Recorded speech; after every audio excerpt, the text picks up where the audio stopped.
Brought to you by Agilus Diagnostics.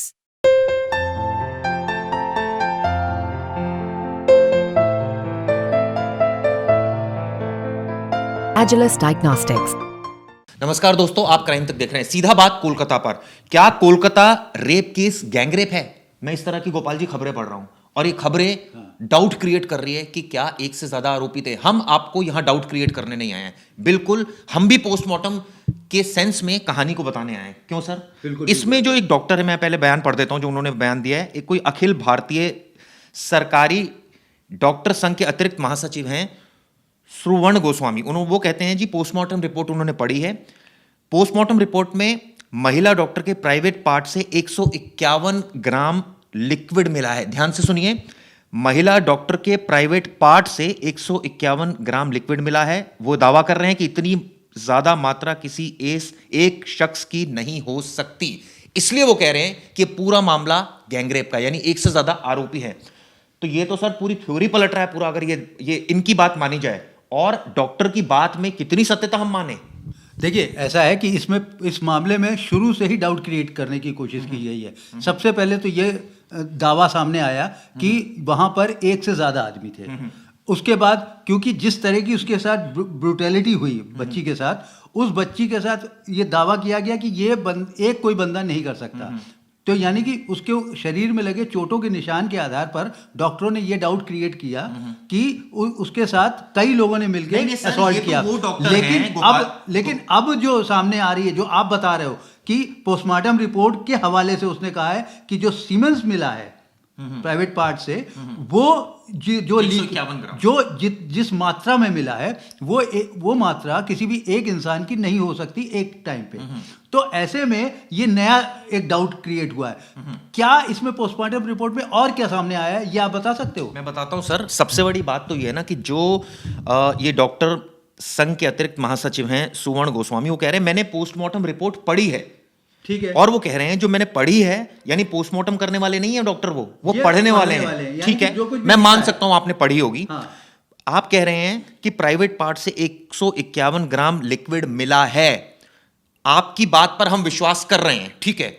सवाल ये उठता है, तो पुलिस ने जो इन्वेस्टिगेशन करी, अभी तक जितनी जांच करी, क्या वो गलत है? और ऐसा पुलिस क्यों करेगी? दूसरा इसमें यह है कि अब सीबीआई क्या इस एंगल को भी लेकर आगे बढ़ेगी?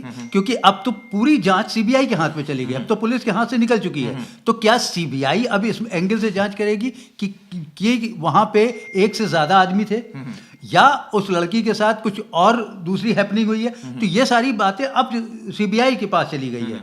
लिहाजा अब जो डॉक्टर जो भी क्लेम कर रहे हैं, वो कहीं ना कहीं क्वेश्चन तो खड़े कर रहा है। लेकिन सर, डॉक्टर तो क्लेम कर रहे हैं, सवाल उठता है सुरक्षा का। जहां पर यह वारदात हुई सेमिनार हॉल में, वहां पर मैंने देखा कुर्सियां पड़ी हैं, वहां पर बेड्स पड़े हैं, वहां पर ताला नहीं लगा हुआ है, खुला पड़ा है।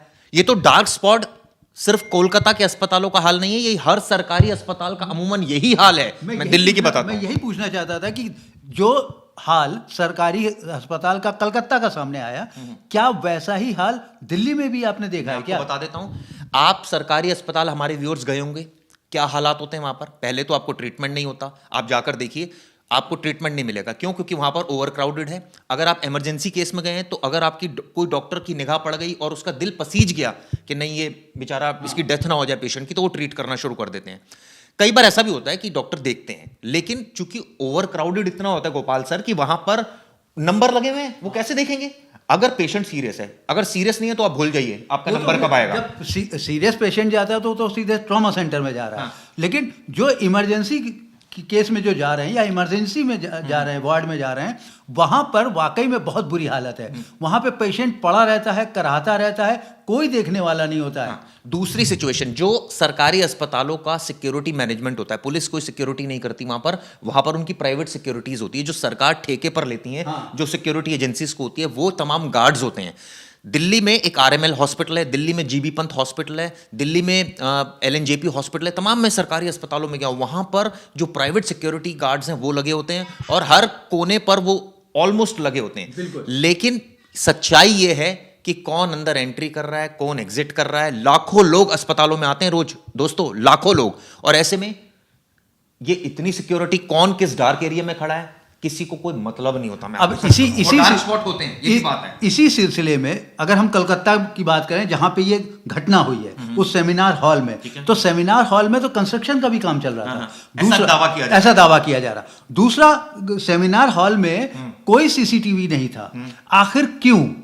क्या वहां पे लोगों के आने जाने कि किसी भी तरह की कोई पाबंदी नहीं थी, या किसी के लिए भी फ्री फॉर ऑल थी? अंदर रात में 1 बजे गया और उसने इसीलिए शराब पी, उसने पॉर्न मूवी दी, उसके बाद इस घटना को अंजाम दिया। इसीलिए ये सवाल सारे उठ रहे हैं कि ऐसी डार्क स्पॉट उस हॉस्पिटल में क्यों बने थे, और वहां पे उस बच्ची के साथ पुलिस क्या कहती है मैं बताता हूं आपको दोस्तों। पुलिस कहती है जी हम ठेकेदार नहीं, हर जगह के एक अस्पताल का प्रेमाइसिस है, वो सरकारी जगह पर है, सरकार की ड्यूटी बनती है कि वहां पर प्राइवेट सिक्योरिटीज रखे और हर एक एरिया को कवर करे। हम तो पूरे इलाके की देखते हैं, हम एक अस्पताल की सिक्योरिटी नहीं करते, पूरे इलाके की सिक्योरिटी करते हैं। आपसे क्या एक अस्पताल की सिक्योरिटी नहीं हो पाती? आपको ये नहीं पता कि आपके अस्पताल में कितने डार्क स्पॉट हैं? आपको ये नहीं पता कहां कहां सीसीटीवी है, कहां कहां नहीं है? आपको ये नहीं पता कि कितने गार्ड कहां कहां प्लेस्ड है? गोपाल सर, बिल्कुल सही बात है। ये तो पुलिस को देखना पड़ेगा कि आखिर वहां पे सिक्योरिटी तो उनके ज्यूरिडिक्शन में आ रहा है ना।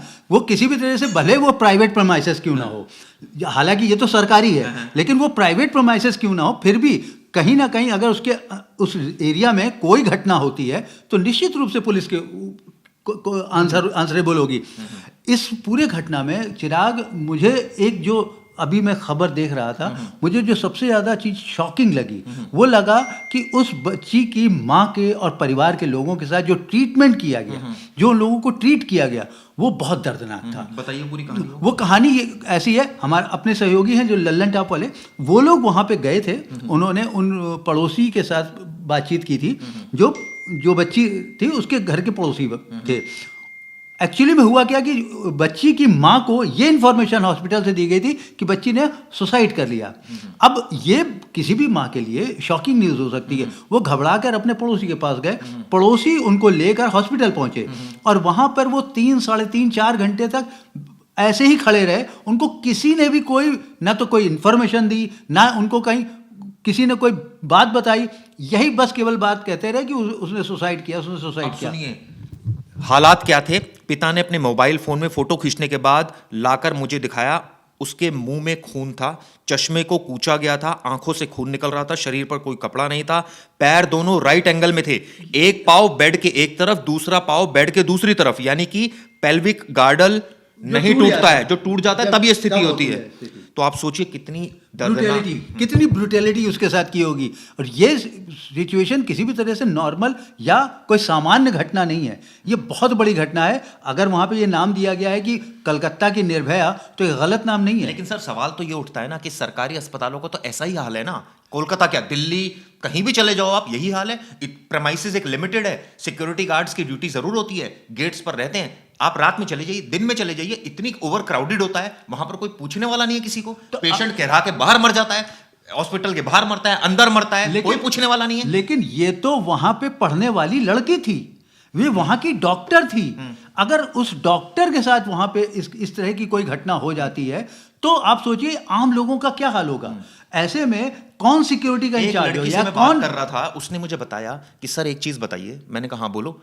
सर वो जो एरिया है सेमिनार वाला, आप खुद देखिए सर, क्या आप अगर वहां पर काम कर रहे होगे तो क्या उस सेमिनार हॉल में जाओगे? बिल्कुल नहीं, बिल्कुल नहीं। वो इतना डेंजर एरिया दिखता है, जो खासतौर से क्या उस बच्ची को ये पता था कि उसके साथ ऐसी घिनौनी हरकत कर देगा कोई? हो सकता है रात की उसकी ड्यूटी, उसको हो सकता है कि वो वहां पर आराम करने के लिए गई हो। उसकी कई बार ऐसा होता है सर कि मान लीजिए थक जाता है आदमी, तो एक उसको एक प्रॉपर स्पेस चाहिए होता है आराम करने के लिए, ताकि उसकी टांगे फैला सके।